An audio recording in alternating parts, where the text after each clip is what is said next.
Hi, this is Wesley and Leo's presentation for Culture Anthropology. We'll be going over tattoos. So first off, what are your names? My name is Andrew Bishop. Eric Baker. What do you guys think of tattoos? Well, I personally think that that a lot of people get them in order to rebel and to be like, going against their parents' beliefs or wishes or whatnot. I know a lot of people will get tattoos that are vulgar or inappropriate or even evil, in and of themselves, like evil symbols and whatnot. And so I think as long as it's not that, as it's not explicitly evil or disgusting or wrong, then I think it's okay. For example, a cross tattoo or like a Bible verse, or some people have meaningful tattoos, like maybe the date that their loved one died or something. So that's just my opinion on that. Yeah. Well, when I look at the scriptures, because obviously, as you know, as us Christians should be, we try to live scripturally. One of the scriptures that pops up is Leviticus 19:28.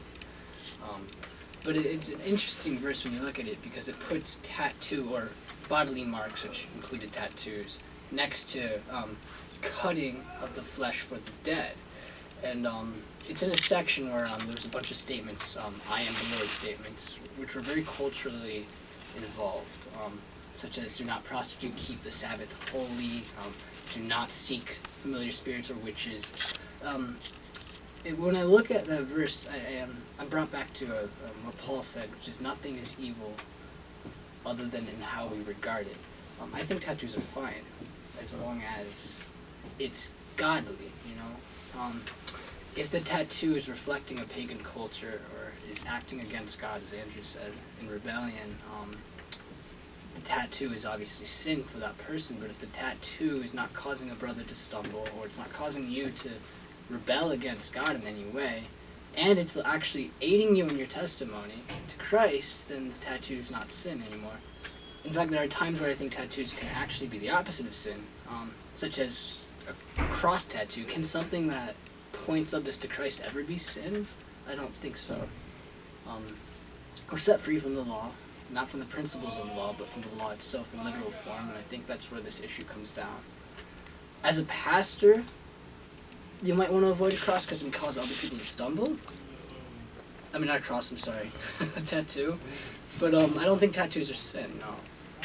In general, in themselves. Would either of you get a tattoo? Possibly. I mean, I'm usually not the kind of guy that goes out and does something extreme or random. I usually like to just, stay home or stay, here in the dorm on weekends and just chill out with you guys. So I'm not the kind of guy that goes out and does stuff like that, like getting a tattoo. If I was to get one, it would probably be something that I hold to be meaningful. I mean, what else? What other reason is there to get a tattoo besides it being meaningful, or to make a statement, or whatnot, or like I said, to rebel. So maybe like a Bible verse, or maybe like if I was really feeling nerdy, I could do it like a halo, a halo tattoo or something. Yeah. Eric might do a Star Wars one. I almost said Star Trek. But he might get a Star Wars. We'll have to talk about murder next. Yeah. Yeah. Oh man. So that's only then would I get a tattoo, if it's of that. Yeah. I've actually thought about it before.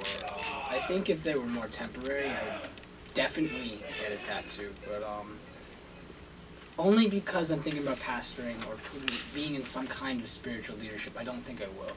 If I was to, it would either be a cross, a scripture, or it would be a tiny, tiny thing like on the wrist, maybe like a heart that matched my wife or something, you know. Other than that, I wouldn't consider a tattoo.